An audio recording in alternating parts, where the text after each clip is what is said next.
그 첫 번째는 우리가 얼마나 많은 시간을 쏟는가. 두 번째는 목적 의식, 목표가 분명한가. 그리고 얼마나 그 목표를 갈망하는 욕망이 있고 얼마나 큰가. 세 번째는 보상이 있는가. 네 번째는 얼마나 자주 꾸준히 하는가.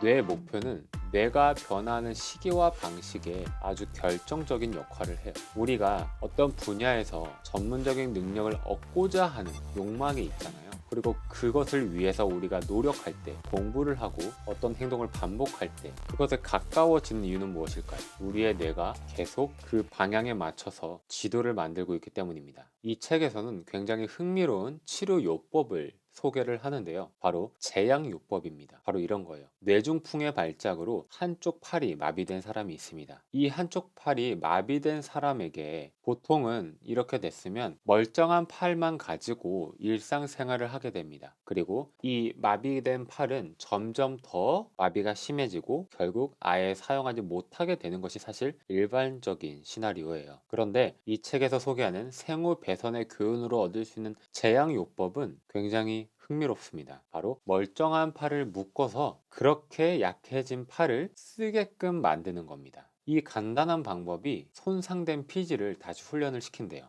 그리고 우리가 좀 더 적극적으로 변하길 원한다면 한 가지 더 중요한 걸 기억해야 합니다. 그건 바로 보상인데요. 이 보상을 이해하기 위해서 제가 한 가지 이야기를 해드리겠습니다. 피아노 F샵 음을 연주하면 그 음을 들은 우리의 청각 피질은 활동을 합니다. 그런데 이 음에 할애된 피질 영역의 넓이는 넓어지지 않아요. 그 이유는 이 음이 우리에게 특별한 의미가 없기 때문입니다. 그런데 이 음을 연주하고 우리가 들을 때마다 따뜻한 초코칩 쿠키를 준다고 해봅시다. 그러면 이때 우리의 피질은 넓어지기 시작합니다. 그러니까 보상도 중요하다는 거예요. 단순히 반복적인 행동만으로는 임무를 수행하는 실력이 그다지 형성되지 않는다고 합니다. 여기에 보상이 따를 때 더 적극적으로 뇌도 지도를 만들어 간다는 거예요. 보상은 뇌 재편에 강력한 영향을 발휘합니다. 대개는 우리가 달성하려는 목표에 따라 변화가 이루어지는데요. 뇌는 중요성에 따라서 세세하게 그 정보를 유연하게 받아들인다고 합니다. 수백억 개의 뉴런은 우리 주위의 세상을 그려내는 거대한 캔버스 역할을 하며 자신에게 필요한 기술을 발전시킵니다.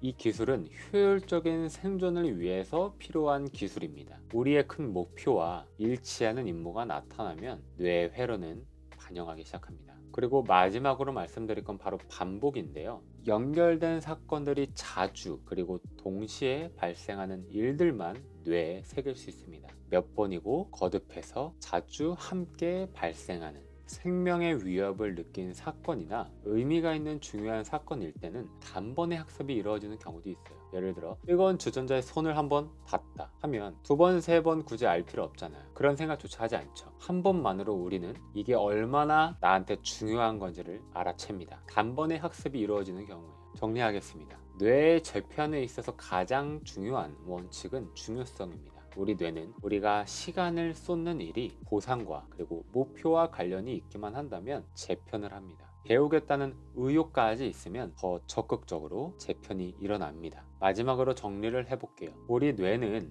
효율적인 생존을 목표로 합니다. 그리고 그 기술을 만들어 가는 데 있어서 재편을 끊임없이 24시간 쉬지 않고 하는데 그 첫 번째는 우리가 얼마나 많은 시간을 쏟는가. 두 번째는 목적 의식, 목표가 분명한가. 그리고 얼마나 그 목표를 갈망하는 욕망이 있고 얼마나 큰가. 세 번째는 보상이 있는가. 네 번째는 얼마나 자주 꾸준히 하는가. 만약 여러분이 원하는 바가 있다면 이런 기준을 생각으로 이런 조건들을 생각하면서 한번 행동을 개선해 나가보세요. 그리고 우리가 이런 원리를 이해하고 있으면 우리가 목표를 향해 목표를 이루어 가는데 효율적인 고민들을 할 수 있을 것입니다. 오늘 영상은 여기까지 하겠습니다. 감사합니다. 지금까지 옥상이형이었습니다.